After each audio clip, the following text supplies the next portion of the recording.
Jonás en la literatura y en la iconografía de la antigüedad es una de las figuras esenciales para evocar la muerte y la resurrección de Cristo, porque el mismo Jesús en el capítulo 12 de Mateo se apropió de esa figura para hacer referencia a esto.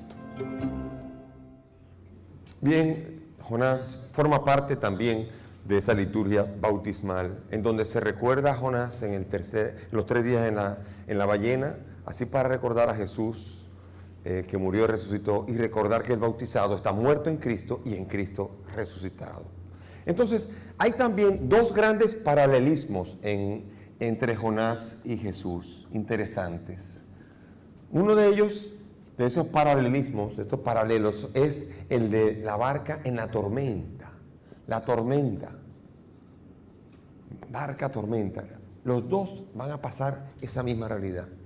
Vamos a comparar mentalmente el pasaje en el que Jonás se metió en esa barca, en el barco, para huir a Tarsis, y Jesús que se montó en la barca y allí se metió y que se desató la tempestad. Hay un increíble paralelismo.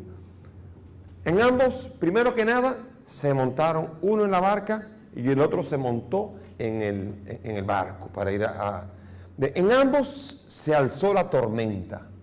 En ambos comenzó a armarse la tormenta y en ambos los dos dormían.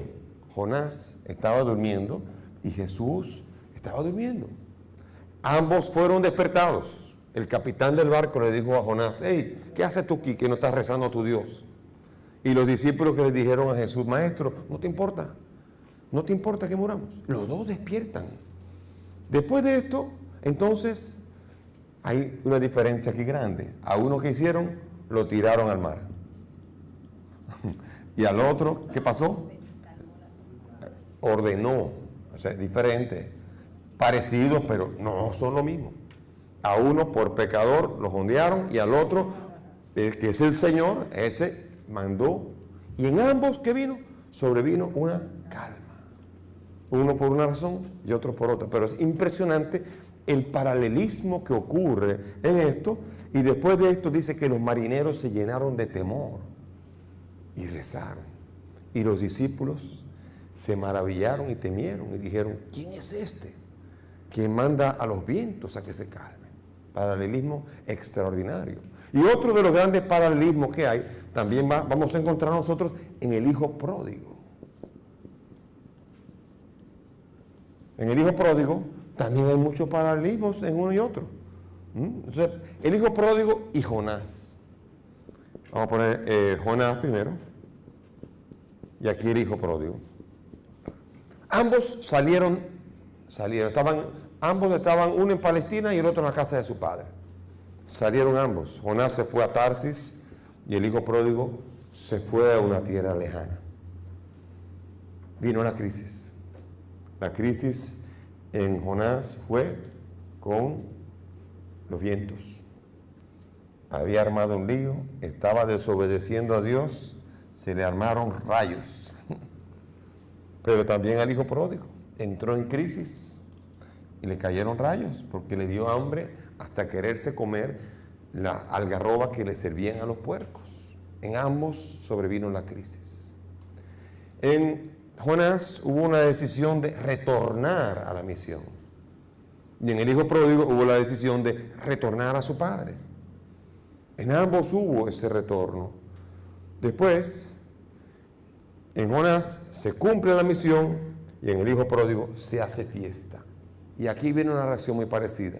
En ambos hubo enfado. Cuando se convierte Nínive, ¿quién se enfada? Jonás. Y en el hijo pródigo, cuando vuelve a su padre, ¿quién se enfada? El hermano. Hay un enfado. ¿Ven? Es impresionante el paralelismo en ambas narraciones. Qué paralelismo tan extraordinario, en donde uno va viendo que las narraciones pareciera como si tienen una especie de inspiración de una con la otra. Y entonces podemos terminar con las similitudes entre Jonás y Jesús. Vamos a ver cuántas son. Son 5 y 3 diferencias. Similitudes. Número 1. Ambos son profetas. Sea Jonás como Jesús, son profetas. Pero Jonás no es solamente profeta y Jesús no es solamente profeta. Jonás es el hombre que va a anunciar a Nínive la conversión, pero Jesús también tiene esa dimensión de profeta. Cuando la samaritana le dice, cuando él le descubre, has tenido 5 maridos y el que tiene no es tu marido, dice, eres profeta. O Jesús mismo cuando dice, un profeta no es recibido en su propia tierra. Él sabe que es profeta. Ambos tienen esa dimensión de ser profetas. Segundo, en el libro de Jonás y en Jesús se muestra a un Dios misericordioso. Me encanta ver cuando casi Dios le pide permiso a Jonás y le dice al final en el capítulo 4, pero yo no tenía que tener compasión. ¿Por qué te enojas? No tenía que tener compasión con una ciudad que tiene 100.000, 120.000 personas que no saben cuál es la derecha y la izquierda. No tenía que tener compasión de ellas. O sea que este libro de Jonás nos presenta a un Dios compasivo, como es la figura también de Jesús, que vio a la multitud y las vio como ovejas sin pastor y sintió compasión de ellas. En ambos se muestra a un Dios que es misericordioso, que no es tan común, sobre todo en el Antiguo Testamento. Tercero, ambos se durmieron durante la tempestad. Eso no es una maña muy común. Ambos durmieron durante la tormenta. Jesús y tanto Jonás, cuando vino un momento de tempestad, dormían plácidamente. Aunque habrá una diferencia, eso es un rasgo que es extraordinario. No aparece en ningún otro sitio, nadie durmiendo. O sea, esa comparación de un profeta durmiendo mientras hay una tempestad, solamente aparece paralelo en Jesús y en Jonás. Aunque parezca un detalle tan sencillo, no lo es tanto, es un detalle muy particular, como lo es este otro. 4. Ambos estuvieron 3 días en peligro. Estuvieron 3 días en peligro. Uno estuvo en el vientre de la ballena. Uno estuvo en el vientre de la ballena, que fue llevado por el cetáceo a Nínive. Y Jesús 3 días también.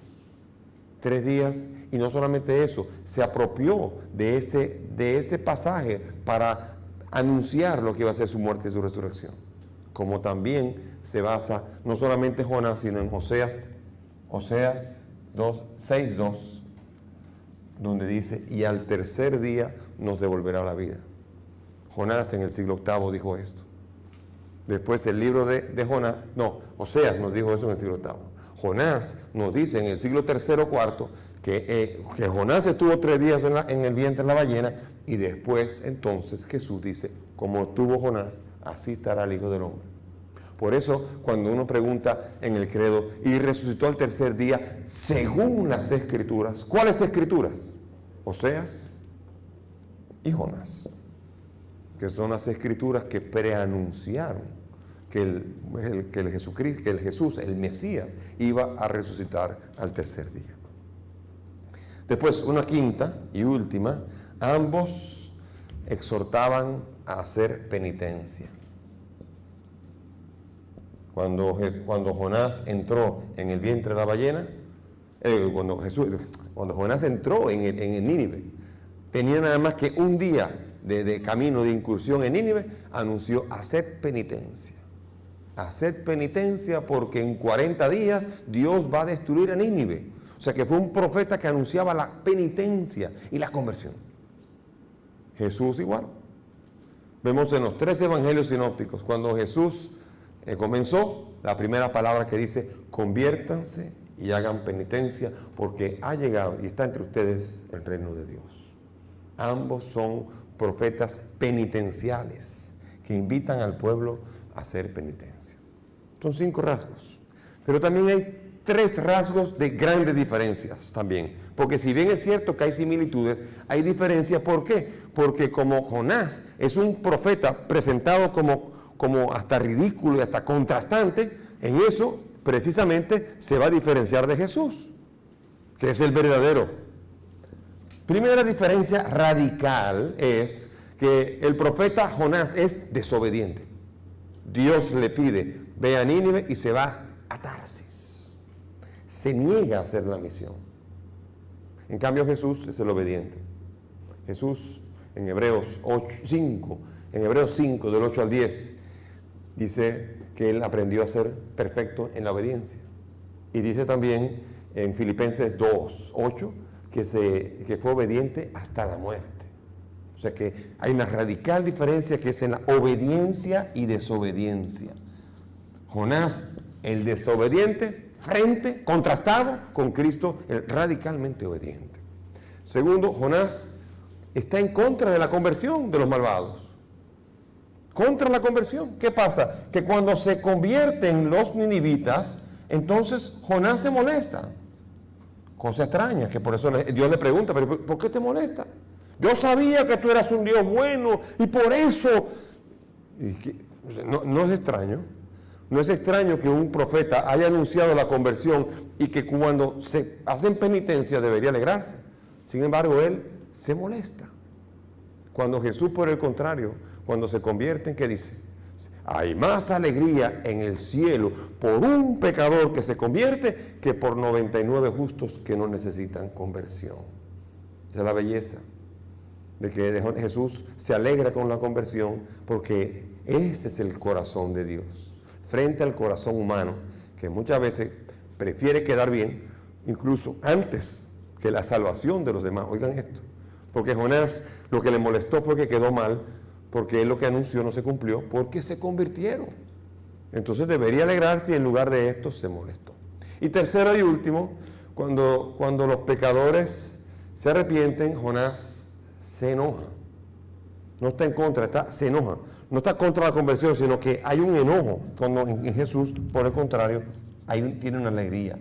El enojo contra la alegría de Jesús. Jesús ha venido a traer alegría. Jonás viene a pelear con los demás. Por eso en el cielo hay alegría. Lucas 15:7.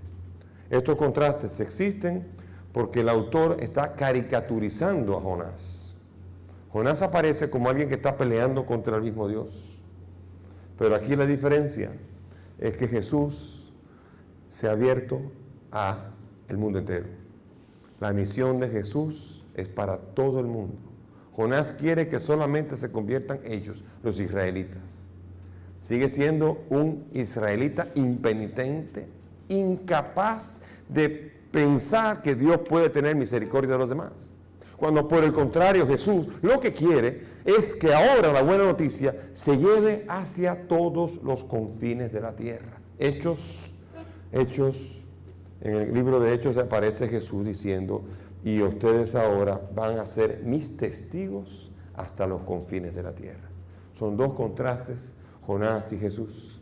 Sin embargo, no es menos cierto que Jonás y Jesús generan un binomio interesante, un binomio de esos 3 días que son esenciales para dar a entender cómo Jonás definitivamente estaba prefigurando, aún caricaturizado, estaba prefigurando al mismo Mesías, Señor Jesús.